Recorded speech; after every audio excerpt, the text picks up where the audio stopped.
तर चला आज बनवले आहेत प्रीमिक्सपासून गुलाबजामुन. म्हणजे तुमच्यासोबतसुद्धा रेसिपी शेअर करावी.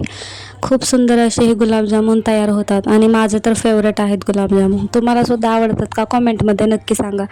तर सर्वात आधी ताटामध्ये प्रीमिक्स घेतलं, थोडंसं कोमट दूध घ्यायचं आणि छान असं आपलं पीठ मळून घ्यायचं. पिठाला मी 10 मिनटासाठी रेस्ट करायला ठेवलेलं आहे.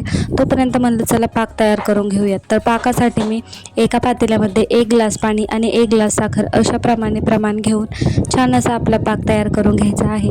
तर पाकामध्ये मी विलायची पावडरसुद्धा घातली आहे, त्यामुळे फ्लेवर खूप छान येतो.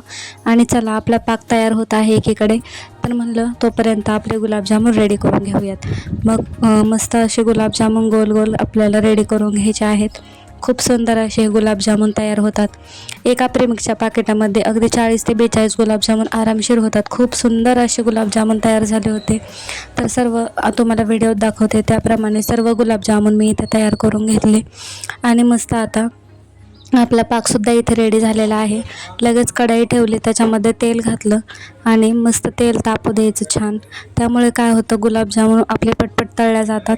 मस्त असं तेल तापलं का नाही इथं चेक करायला घेतलं, तर तेल छान तापलं होतं. म्हणलं चला आता गुलाबजामुन मस्त अशी तळून घेऊयात. तर सुंदर असे आपण गुलाबजामुन तळून घेतलेले आहेत.